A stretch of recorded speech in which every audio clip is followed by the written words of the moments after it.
Իսկ հնարավոր է մեր մոտ եկող տարի սով լինի,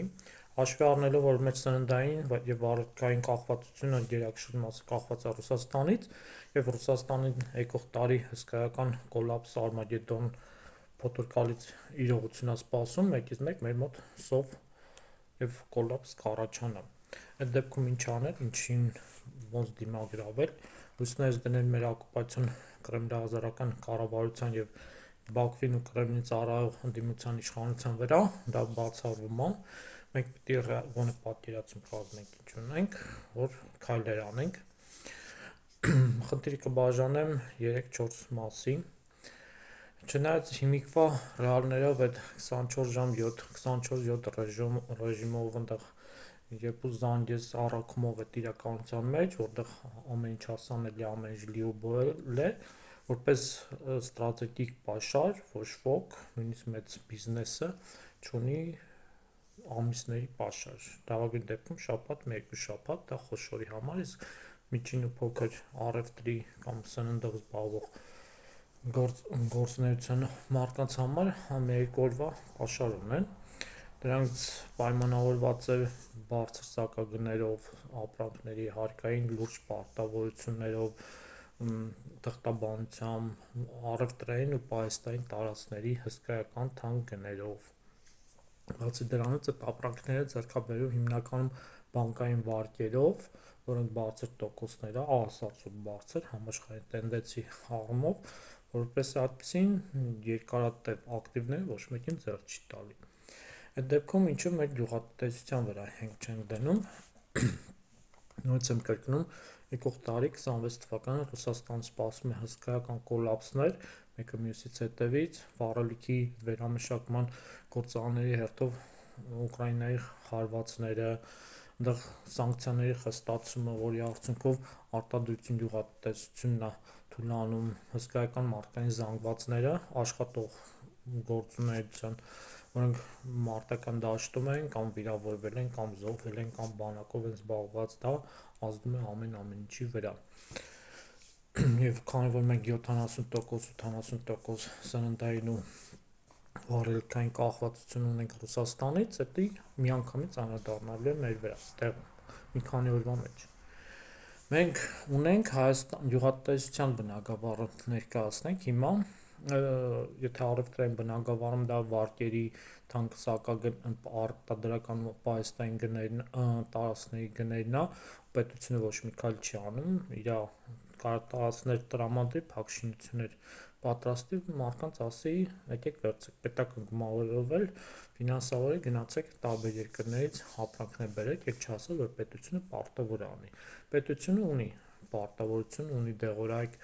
զենք զինամթերք πάρել, բայց դա հիմնականում բանակի մի քանի օրվա պաշար է, բանակի ամբողջ Հայաստանի համար էլի, հիմնական շեշտը բանակի համար է, որտեղ մեր նույնիսկ այդ բանակը նախատեսված է պաշտպանության գործառույթի համար եւ սահմանային բախումների համար։ Մենք լոկալ բախումներ չենք դիտարկում, որտեղ դա Կրեմլի ծրագրի մեջ չի մտնում։ Իրանց պետք է Ադրբեջանն ու Հայաստանը միշտ իրար գզեն, ոչ մեկը առավելություն չունենա։ Գյուղատնտեսության առումով Սովետի Արցախի մարզի մեր օրինակն է ցայտուն, որ բարերար հողերու կլիմա ունենալու պարագայում արցախցիները այս տարիների ընթացքում հողագործության համարյա չեն զբաղվել, որովհետև դե Հայաստանից Արցախ դաշտից ավելի ճիշտ էժան ու որակով սնունդ մի բանջարեղեններ գալի, պետությունն էլ մեր հաշվին, որպեսզի արցախցիները մնան, բավականին լուրջ գումարներով աշխատավարձներ տալի, մարդիկ պետք է աշխատեն, ցանկացած մարդ էլ ձև է, եթե կարա չաշխատի կամ չի աշխատի նույն արդյունքը ստանա, ոչ ոք չի աշխատի, ով ուզում է լինի։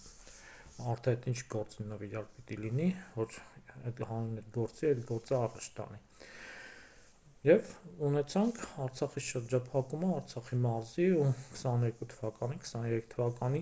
ռուս-թուրքական համատեղ հարձակում ու Արցախի հայաթափումը։ Կարեն արցախցիները դիմագրավեն այդ բլոկադային բանային անվտանգությունը, դիմագրավեին, իհարկե, եթե գյուղատնտեսությունը գոնե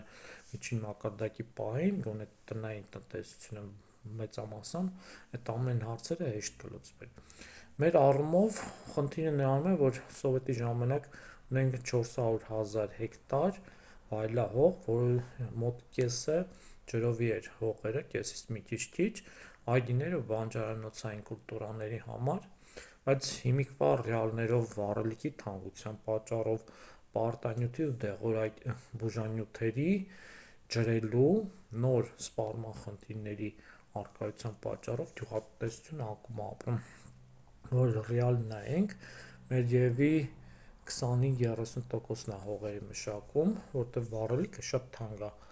որտեղ Ալիևի բենզին ու սալյարդեր ենք առնում, Ալիևին ենք հարստացնում, ոչ թե մեր գյուղատնտեսությունը, մեր տնտեսությունն ենք զարգացնում, ահավոր թանկ է, մի հեկտարի վարուցանքը մի սեզոնին ցորենի պարագայում ծախսվում է $1000, եթե ցորենը ոսկի միջին բերքատվությունը 22 ցենտներ է, 22 տոննա, ստացվում է, որ բավականին թանկ ինքնարժեք ունի, էլի Ռուսաստանից մենք ալյուրի ցորենը որ ենք կրում, Հայաստանի ցորենի պահանջարկը 400,000 տոննա է, որից կեսից մի քիչը ցորենի ալյուրի ցորեն է, այդ հացի ու սննդի համար, մնացածը անասնակեր է, մեր ամբողջ գյուղատնտեսական հողերը եթե ցորեն ցանենք, մեզ հազիվ պետքացնի, բայց դրա դիմաց մենք կարանք այգեգործություն, բանջարանոցային կուլտուրաներ մշակելով պամիդոր, բադրջան, թեկուզ, բիբար աճեցնելու մի հեկտարի արդյունքը տանենք Ռուսաստան ծախենք, այդ դրա դիմաց վերենք 10 հեկտարի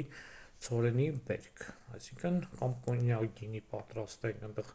չրեր, զանազան, այսինքն մի հեկտար մեր բանջարեղենային այգեգործական արտադրանքը կարող մի քանի հազար տոննա ցորեն բերենք, այդ հարցը շատ հեշտ լուծում է, պետությունը դրան քայլ անում է, իհարկե ոչ, պետությունը այդ վայելահողերի դեգրադացիայի ջրելու համար ինչ որ գործառույթներ իրականացնում է, իհարկե ոչ, կրդոն սերվիսը իրականացվում է, եթե 90-ականների վերջ գծետը մի հեկտարի մի հատ ջրելը 6000 էր, 12000 էր սեզոնի համար, հետո սարքին մի հատ ջրելը, հետո սարքին 25000 դրամ, բայց այն վաղ կար բայց փողը տալիս էին աշուն, հետո սարքեցին 25000 դրամ ամեն ջրելը ու գլխանց, ոչ թե ամբողջ սեզոնի համար, էլի, հետո սարքել են 40-50 հազար նայած ժամանակ, բայց փողը գլխանց պիտի տաս, իսկ դա նշանակում է, որ էժան արտադրանք բացառվում է, բանկային վարկային բարձր տոկոսներով մարդը պիտի նախ փող վերցնի, այդ հարցերը լուծի, պետությունը ոչ մի բան չի աջակցում, ինչ որ տոկոսների մարում, խոսքի 60% վերցնում է գյուղացին, 25%-ը պետությունը մարում է, իտո էլի աստղաբաշխական տոկոսները, դրան գումարած պարտանյութի մոնոպոլիան Ռոբերտ Քոչարյանին է, եթե մինչև այս հեղափոխություն կլոնադան մի մեշոկը 6000-ի կարգի էր, ապա շատ շուտ դառավ 21000-25000 մեշոկ պարտանյութ, այսինքն Քոչարյանը տեղում 3-4 անգամ ավելի շատ փող աշխատում, մինչև հիմա փող աշխատում Նիկոլի կավորությամբ, բուժանյութերը, որակը երաշխավորված չի, գինը ահավոր թանկ է, գալիս է վառելիք, ջուր, բուժանյութ, պարտանյութ ու ամենակարևորը գյուղատնտեսության զարգացման համար դա սելեկցիոն բաներն են, հողատարածքները, որտեղ բույսերը պիտի ադապտացվի եւ սերմացուներ բաժանվի գյուղացիների եւ մեղվա բուծությունը, որտեղ ջրելու պակասից բերքատվությունը 90%-ով ընկնում է, բուժելու պարտանյութի պակասից էլի 90% ընկնում է, մեղուների պակասից էլի 90% ընկնում է, այսինքն եթե այդ մի հեկտար ճակերտա որ X պրոդուկտից եթե մենք ստանում ենք 1000 կիլոգրամ բերք, վատ ջրելու, վատ պարտանյութի մեղուների պակասի դեպքում մենք այդ 1000 կիլոգրամի տեղը ստանում ենք 100 կիլոգրամ, բնականաբար որակը տարբերություն գին ահավոր տարբերություն է, այսինքն մենք պալյուբոմ դե ռուսական օկուպացիայի դեմ պայքարենք, ռուսական գործակալական ցանց հաշվի առնելով,